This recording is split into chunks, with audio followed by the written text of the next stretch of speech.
launch day was rough. Hours of refreshing, almost no orders, and a gut punch that made him step back from the brand for a moment. Something a lot of founders can relate to. Watching a screen, refreshing a page, hoping for a sale. The dream of running his own clothing brand, the one he held onto since he was 16 years old, seemed to be crumbling before his eyes. Today, that same guy's brand sells out in minutes. His piece go viral regularly. He's got close to 200,000 Instagram followers, and here's the wild part. He actually hates being in front of the camera. Can't stand it. Putting his face out there, being vulnerable, is his worst nightmare. But somehow this reluctant content creator has built one of Australia's most successful streetwear brands. A brand that's gone from zero to hero in the most unexpected way possible. The story of how he did it, that's the exciting part. Imagine sitting in a finance lecture surrounded by spreadsheets and market analysis, knowing deep inside your gut that this isn't your path. That was Jasper in 2019. While his classmates were hustling for internships at investment banks, dreaming of corner offices and stock options, he was sketching clothing designs in the margins of his notebook. The dream of starting a clothing brand had been living rent-free in his head since he was 16 years old, now drowning in finance, formulas, and economic theories. That dream wasn't just whispering anymore, it was screaming. He needed an escape, a creative outlet, anything to break free from the suffocating world of balance sheets and profit margins. And I could feel his pain as well. But here's the thing about starting a clothing brand in the year 2019. People was blowing up, but there was no clear roadmap like how it is today 6 years later. No step-by-step TikTok tutorials, no Instagram reels showing you the way. The Reddit forums was dead, but people wasn't really getting into it. These days, everyone wants to start a brand, and there's a YouTube video for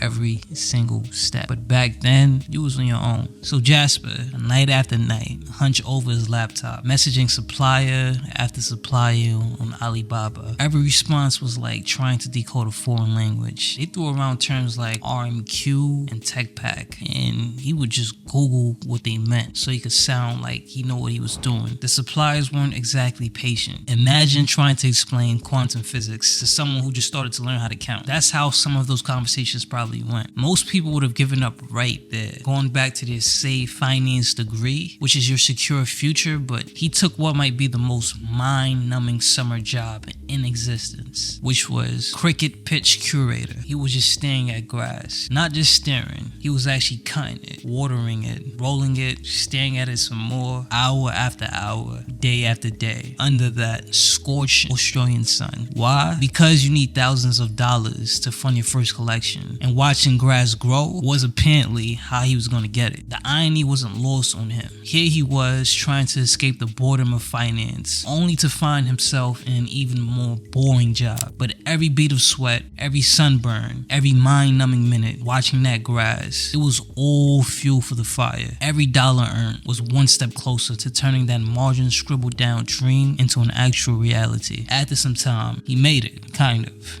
Deep into his first collection and $0 left for marketing, he wondered, how the hell am I going to sell all of this? Most people would have panicked, thrown some money down on a credit card for Instagram ads maybe, or begged their parents for a loan and just call it a day. But remember, this is the same guy who spent his summer watching grass grow. He had something better than money, time and determination. So his Instagram strategy, it was almost laughably simple. But sometimes the simplest plans are the most brilliant, to be honest with y'all. He cold emailed brands. In an interview with Fashion Journal, Jasper confirmed that he sent many emails and messages to small brands, seeking advice and manufacturing contacts. Most of those messages never got a reply, but every now and then, he'd get a scrap of information that pushed him forward, and then he would piece together answers on his own. This same attitude carried over to the platform on Instagram. Rather than chasing viral posts or overnight growth, he focused on steadily refining his brand's visual language and learning how to communicate the story he wanted Mutimer to tell. Jasper's biggest lesson from that time was to not expect quick results. In his own words, he said, don't expect it to blow up, and don't expect to make money from it for the first few years. I think it's almost a bad thing if you blow up very early because you haven't been able to define a vision or an aesthetic. End of quote.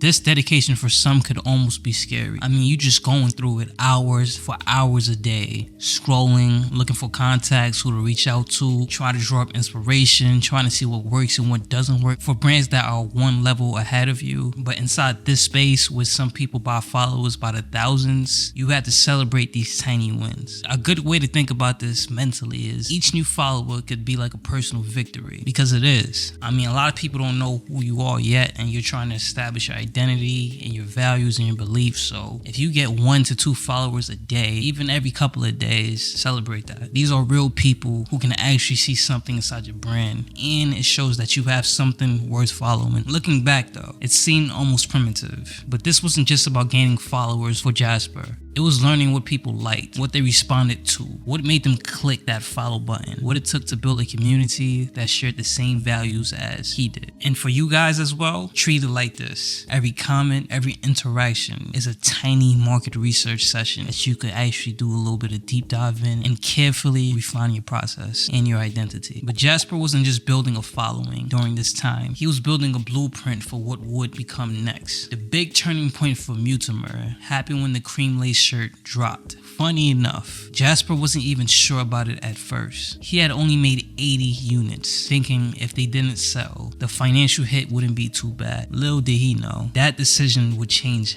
everything. The shirt went viral. It sold out in no time and brought enough cash to fund 3 collections up front. It was a total game changer, especially since he'd been scraping by, using the money from one collection to fund the next. And I'm pretty sure a lot of you guys could actually go through this. What really helped him as well too was just creating a funnel from TikTok and just bringing those people over to Instagram. So he started to get a lot of recognition doing shorts, and he was starting to go viral, and that recognition ended up cultivating new people towards his Instagram feeds, and that definitely had a push as well. But if the cream lace shirt was Mutimer's breakthrough, the cheer t-shirt was the piece that turned him from an up-and-coming designer into a name that started to buzz. It was dropped in 2023, and it wasn't just another graphic tee. It was a perfect storm of personal passion, unexpected design, and pitch-perfect timing, to be honest. What makes this story even better is that Jasper's cheer tee wasn't some calculated move to seem unique. It came from his long-time love of architecture and interior design, who dreamed of designing buildings before he even thought about designing clothes, to be honest. The design hit social media like a tsunami. Creators who had never given a second thought to furniture design were suddenly rocking a t-shirt covered in chairs. I'm 5 feet with their massive following, styled it with venom. I peaked in 2nd grade, dressed it up. Jacob Jr. DNN dressed it down. Each of them brought their own twist, but the shirt was a star. Every time Mutimer restocked the Cheers t-shirt, it was like watching a perfect chaos. The website traffic spikes, the countdown begins on Instagram, and within minutes, sometimes seconds, they're gone. Not just sold out, but fully claimed, with wait lists growing for the next drop. And this shirt became a symbol of what Mutimer stands for. It shows that authenticity could resonate with people in ways you would never expect. See, one of the most striking aspects of Mutimer's success is the brand's visual consistency. Each collection is conceptually thorough and carefully curated by cinematic campaigns that elevate the brand beyond just clothing. Jasper's approach to designing collections isn't linear. Sometimes he starts with a theme and works outward. Other times though, inspiration comes from pieces of art he's already working on, or even from campaign video concepts. Take the Mud Boy collection for instance. The entire collection was inspired by a video concept about a veteran post-war story. His background in finance and marketing, combined with his interest in architecture and design, has helped create a unique aesthetic that sets Mutimer apart in the crowded streetwear market. The brand drops 7 to 8 collections annually, each one an event that customers eagerly anticipate. But what made these pieces go viral? It couldn't have just been the designs. It was the storytelling behind them.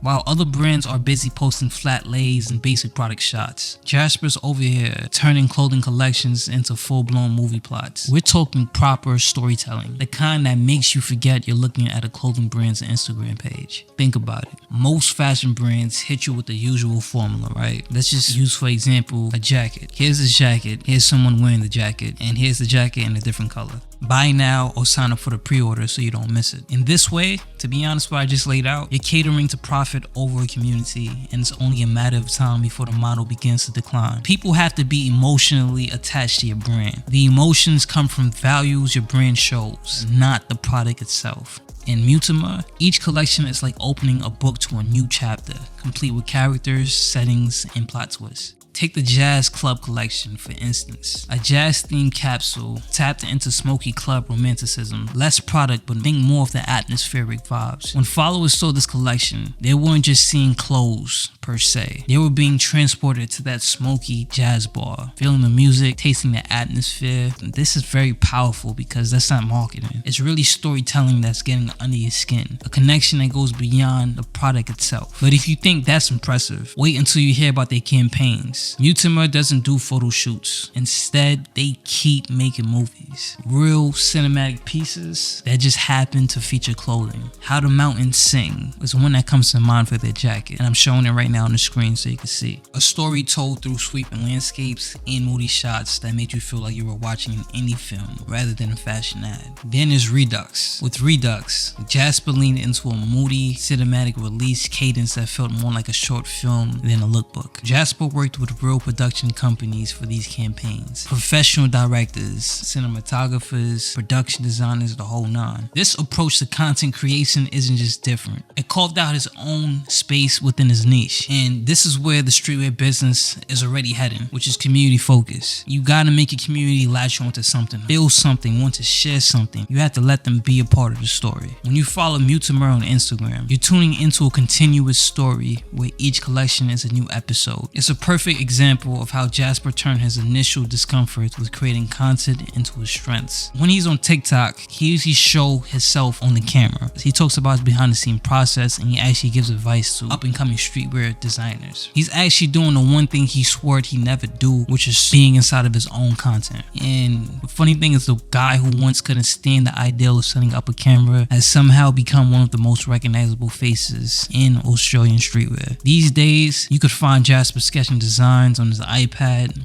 while chatting to his followers, working on his brand, giving you tips and tricks of how to start your brand, all because you can actually interact with him through the app. This actually happened, and I just think it's a surreal moment. And it should start to get you guys thinking too. Like, if you really want to do something, you might have to step out your comfort zone to get to the place where you need to be. Over 146,000 followers and 2.5 million likes. But the really crazy part isn't just the numbers, it's where these followers are coming from. Sure, he's huge in Australia, but 30% of Mutimer's customers are actually inside the US. Think about that for a second. A guy who started by watching grass grow in Melbourne has people halfway across the world setting up alarms for his drop. How cool is that? This is a perfect example of building a community, and it's becoming a continuous cycle as well for people globally. The more Jasper opens up and shares, the more people connects with the brand, and the more the community grows. From someone who's already cringing because he had the ideal of filming himself, he's become the bridge between his brand and his followers. Among all the plans for new collections and campaigns, there's one goal that keeps showing up, which is physical stores. You might think this is just another brand trying to expand their empire, but Jasper's vision for these stores is completely different from what you expect. He knows the hard truth. Running retail stores isn't exactly a gold mine. The numbers don't lie, but he wants to do it anyway. Why? Because of course you gotta think bigger